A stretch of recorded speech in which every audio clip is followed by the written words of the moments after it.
I think we'll do it a little bit by group. We kind of always do anyway. I think, probably some of it maybe initially, we're down there right now game planning as a group.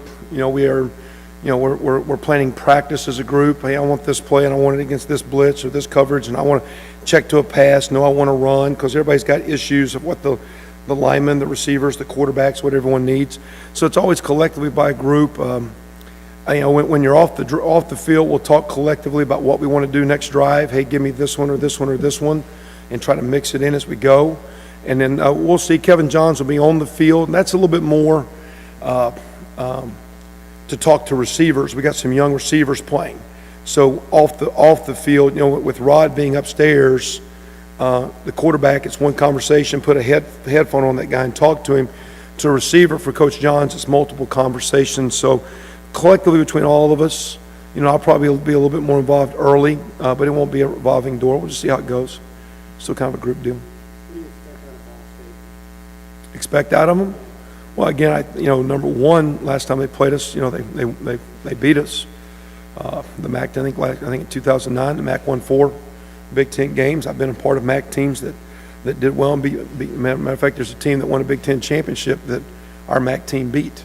So the MAC, Mid-American Conference they're Big Ten level players that for whatever reason got maybe a little under-recruited, didn't develop late. Maybe the scholarship wasn't there. Most Mid-American players when I played Big Ten. Back when there's 95 and 105 scholarships, majority of guys that are playing Mid-American football were Big Ten players in the 70s and 80s. Now, with scholarship reduction, that's upgraded where you see TCUs and Boise's and those conferences playing elite ball, and you see a lot of teams in the MAC that are playing well and having great records and doing awesome. Now, from Ball State, particular coaching change like ours, probably a little bit different, where Coach Limbo's been a head coach, had staff, had philosophy, had things in place. So I'm sure their transition's probably been as clean or probably better than ours, as far as coaches knowing each other, working together, how they wanted to structure practice. Their players had to adapt to it, but his background and his winning percentage is, I think it's like about 76 and 39. So an unbelievable track record at now going into a third school. I know living in North Carolina, where Elon is, been to that place and know who they got to compete against. So the record he's done there speaks for itself. Player-wise, you watch them play last year. They're very competitive against Purdue. The Iowa game got away from them. But a lot of these guys that are seniors were played and recruited for Coach Hoke's teams that were winning and winning well. And matter of fact, beating us in 2008. So I would expect them to be very much ready, very much physical, very much excited. And I would expect them to come in, them thinking they will have a great opportunity to win the football game.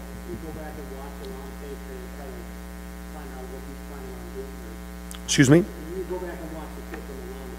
Yeah. Oh, yeah. You watch, and that's what's tough. I mean, you're watching, I think their their special teams coordinator came from Louisiana Lafayette, the Raging Cajuns. So you're sitting there watching some of that, and you're watching Elon, and you're watching Ball State. And so we pull up cut-ups, there's a collage. We got to watch Ball State from last year to look at some of the skill matchups and how fast is this guy or how big is this guy and what kind of receiver is this guy now. But then you're looking at guys that have graduated. So you've got seniors that aren't there anymore, but you're watching Ball State. You're watching Elon play against Duke and play against Appalachian State and Chattanooga and all the games they played. So we're watching it all. You're watching it from a scheme perspective. But just because they did it there doesn't mean they'll do it at the new place, because personnel changes. Maybe your quarterback can or can't do things. Maybe your running backs are different. But we're watching. There's a lot of tape early because you don't know what you're getting.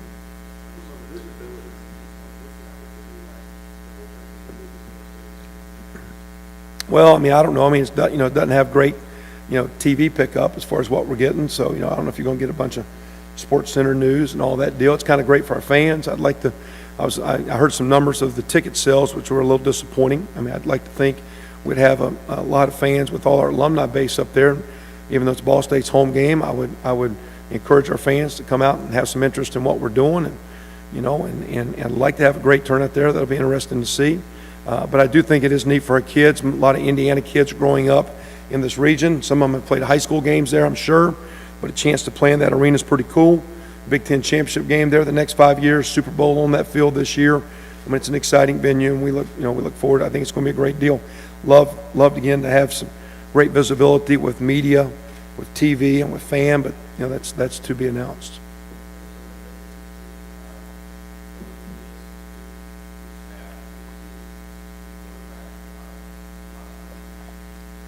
Well, I mean, every year's unknown. There's a lot of unknowns. I mean, to me, I think the real deal that we're trying to convince our guys, I think our process is in place, that the way we work and the way we prepare, we feel will be is more difficult than the game. And so, the work we put in off-season conditioning and lifting, the way we practice and our practice tempo, and the way we condition and the hitting that we do and the situations we put you in, try to make it where when we get to a game situation, it's actually going to be one of the more, we're getting judged by that for score, but it's going to be hopefully an easier environment. That being said, when you're a new staff coming in and with players, do they trust the process? And can they take the things that we're emphasizing on the practice situations? Can they take the things that we emphasize in meeting rooms and apply that to the game? One of our words is trust. My former boss at Northwestern in Miami, Randy, had a big analogy of trust, and you lay a 2x4 out and you can walk it. Okay, now go up here and go across the balcony and lay it out and walk across. It's not going to break, but it's the same 2x4. When it's laying on the ground, there's not much risk, and you walk it. Now put some risk. When you play in the game, the risk is a little greater, but it's the same walk. And what'd be interesting for us early is with quarterback play or coaches and players, do we trust what we do, trust each other, and cut it loose and play? They just ask that a little bit to go, a little bit by committee, and we'll all be involved. We're all kind of doing it now. We'll see how it goes. I'll call the good plays, and the other coaches will call the bad plays. That's how Coach Walker did it. I was blamed for every bad play. So, but we'll see.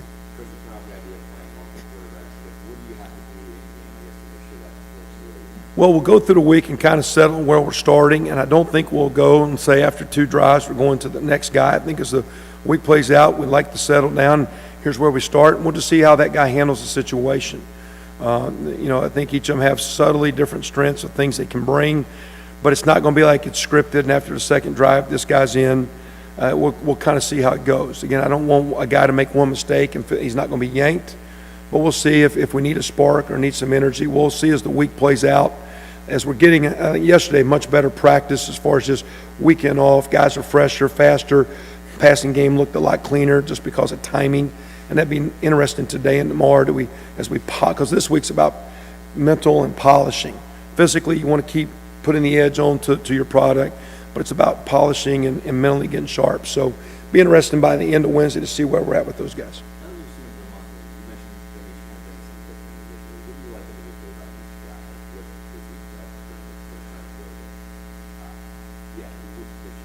Well, the issue with them all is just the consistency, and do you totally trust that one of my little sayings is the game's called football, and we put the name of the game in your hand, and you screw it up quicker than any person on the field. You get all the credit, but he's also the person that can mess it up and get us in bad situations as quick as anyone. So the real deal with those 3 guys is their consistency deal. Now, what do they all bring? Both Ed and Dusty, a little bit older guys, a little bit more, maybe a little bit more calm than Trey, just because they've played more, so a little bit more comfortable communicating, been around a little bit more. Still haven't been in a lot of game situations. I think both those guys throw it reasonably well, although one is a lefty going to the left better than one to the right as far as some of your movement passes. I think watching them play, the difference between those 2 guys as older guys is they both run well, but are they runners? It's one thing to run fast, but it's another thing to run like a runner and how to protect yourself and protect the ball. So although they're both athletes, it'll really be interesting because in practice we put those shirts on and we don't hit them. It's really going to be interesting when we take off running who's really the runner of the crowd, because you might think a guy's fast. Some guys can instinctively run, some guys can't. The passing game, I think, for what it's worth, I think Ed's been a little bit better on some of the deeper throws. Not that we're bombs away, Raiders team of the 80s throwing bomb passes, but I think he puts a little bit more air for what that's worth. I think they've both been about the same in the intermediate game, both been pretty good moving the ball. Trey brings a little bit more speed than both of them when he comes in the game. So as a quarterback that has a little bit more of a run feel, even though we hadn't hit him, he looks to be a guy that could give you some run options as a quarterback. Young guy, you pick your throw spots. So we'll see how those guys play out.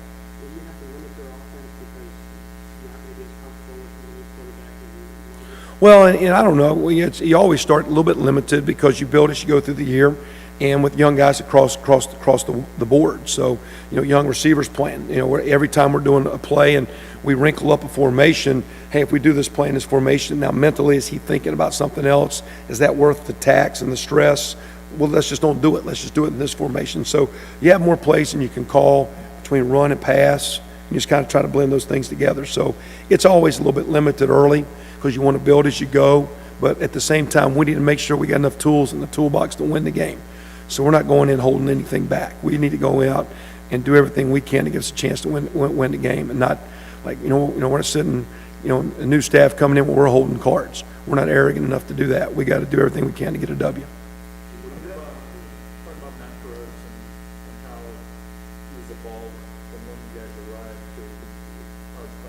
Really good. I mean, coming off the knee injury, I think our medical staff did a great job trying to force him in the spring a little bit more maybe than he should. In a couple of days, we had to hold him back just from some swelling. And he did okay. I don't think he was in great shape because he missed so much running. And now he just looks a lot better. Now he's had a summer. He didn't have a spring. He couldn't run in the spring. So his conditioning level and his ability to hold up in spring was okay, pretty good. You saw the spring game. He looked okay, made a couple good plays. He's been really consistent in camp. But I think that's because of now having a summer under his belt. And his leg is significantly more strong, more in a healthy place right now physically and mentally for him as far as being healthy. He's playing faster. I think his conditioning level's up. He plays behind his pads. He's extremely strong. He's been our most consistent runner, and he'll play a fair amount for us Saturday night.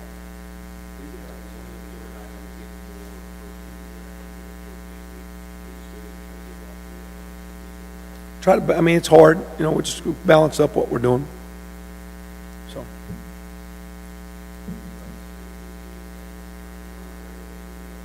I don't know. I think we've made some strides in line play. I don't know if that's a strength right now, but I think our inside D tackle position is depth with good players. I think our offensive line has gotten in tremendous shape, and we can run off the ball. And I think we're going to, be. I think maybe a little bit. I'm looking forward to seeing how they compete. I wouldn't say it's a strength, but I don't know if it's going to be a weakness. I think it's going to be consistent. I think we've got some receivers that can be pretty salty and pretty good. And the freshman crowd with Cody Latimer and Shane Wynn, Jay McCants complement a good group. Getting DeWeese and Ted Bolser back healthy helps us, but again, they're a little rusty. They need to work here through time to really get their play back up. I think the linebacker crowd with Jeff and Leon's pretty solid too. There's a couple, 3 groups. The rest of the groups, work in progress. Let's match up and see where we are and see if we have issues or see if we've worked hard and we've gained on it. We'll see.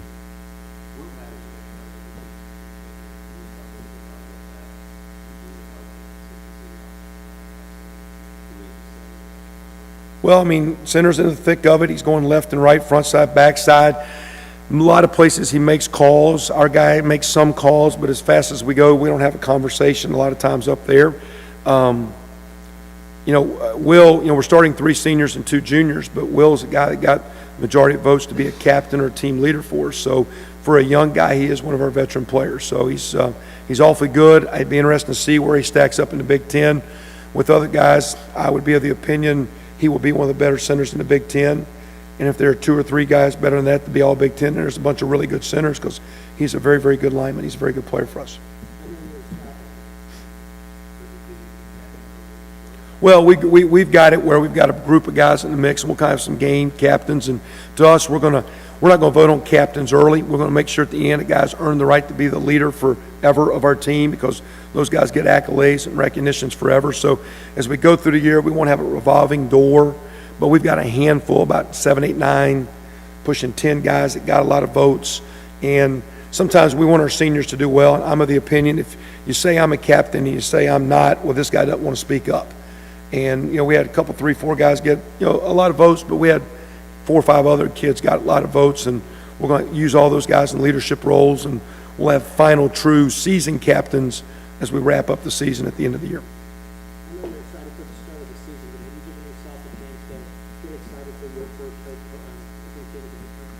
No.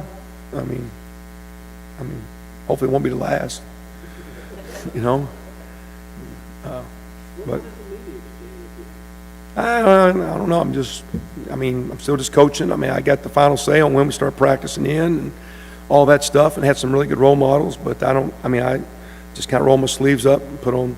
Somebody the other day sent me an email, and I go, listen, I check my emails about every couple of days and clean them out. So if it's urgent, don't email me, expect me to get it, because I just kind of put my blinders on, go to work. And that being said, I'm a little bit more offensive oriented because that's my background. That's why we put 5 guys on defense, and we just kind of jump out there in the water and start swimming hard and working. That's what we do. So a little bit more in just I believe in the process and the way that we go about our business more than I'm the head coach or anything. So no, I mean I did this at OU come out for 10 minutes and talk. So it's what it is. I mean, just another day. Getting ready to beat Ball State. Got to win that game. Then we'll wipe it clean and we'll go to number 2. So today's just Tuesday. I mean, today is nothing but Tuesday.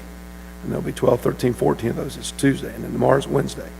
And we build up to a climax for Saturday, and then we erase the tape, and come back to Monday and get rolling. So, yes, sir.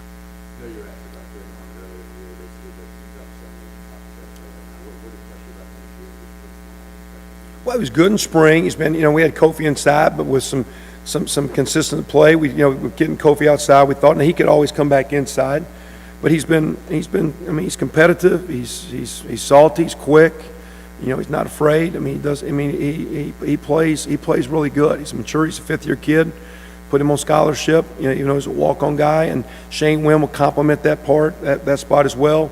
Connor Creevy can help out there, but we could also slide Kofi back inside as we keep with Jamon Chester and Deweese Wilson and Jay McCants, Cody Lamb. If the outside play picks up, Kofi can go back inside. But whether he's out first or not, he's one of our 6-7 guys. He'll play a lot.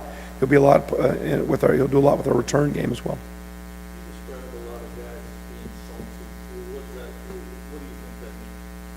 Just got to grit his teeth, come to work, and look in the eye, and not back down. I mean, just some fiber.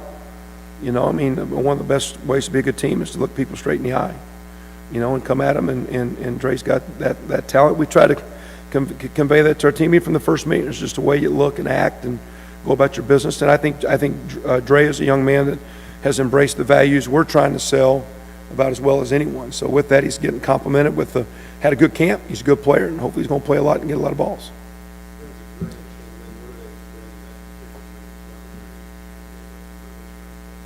Well, and the first strength needs to be that they need to catch the ball and take care of the ball. And we've been going through that in punting situations. Every time you let the ball hit on the ground, that's 10 or 12 yards. And as the ball moves 10 yards away, your percentages of scoring go from 30s to 40s to 50s to 60s to 70 to 90 percentiles as you get away. So hopefully the thing will be catching the ball and taking care of the ball, and then they both have great change of direction. I do think sometimes they're smaller guys, and sometimes that's good, but I think sometimes it's nice to have a little size as a returner because you need to run through some arm tackles. So sometimes the quick little scat guy looks good as a return guy, but when you got guys boring down the field at you, sometimes a man of substance. So it'll be interesting to see how they do, and can Jamon Chester's, Kofi Hughes's, Deweese Wilson's, guys like that help complement those returns, because you can be big, you lose some quickness, but sometimes when those guys are flying down, it's nice to have a guy big enough that can run through some trash, some arm tackles.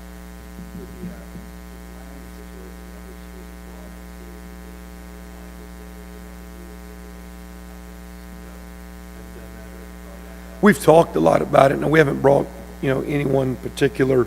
Although our compliance people, we meet as an athletic department. They meet with all the coaches, all the sports teams. They're actually meeting with us again this week as we get in the season. They'll meet with our coaching staff. They've met with our players twice during preseason, all the things you can and can't. So I think, one of our departmental philosophies is play by the rules. So I think we do a great job of educating. All I do is just when we have certain meetings or when we break down the team and in, just remind some friendly examples of guys in the news and situations of what's going on, how that's hurting programs.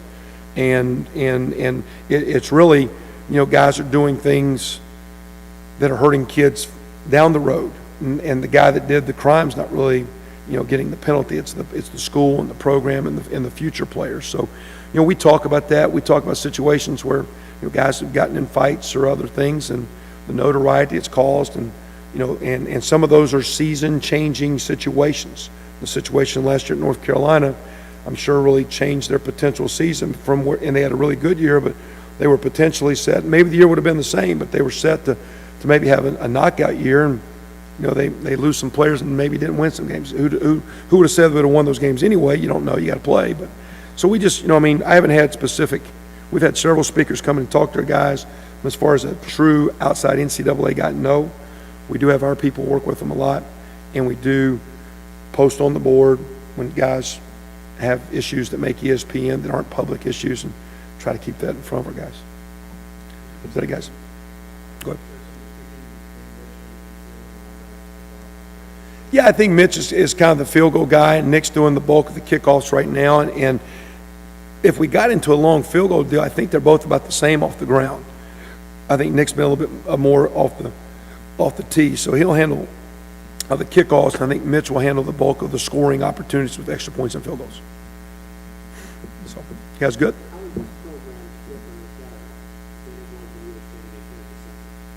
Well, I don't know if I knew really where it was. I mean, I know as we started practice, we're probably in better shape but at the end of the season, you come back in January and you've had Christmas off, so where it was, I mean, I don't, I do think, the freshman class, and we anticipate 6, 7, 8, 9 of those guys probably playing in the first game. And it's not because our old guys aren't that good. It's the freshmen were the first class that was recruited to the completed product of our facility.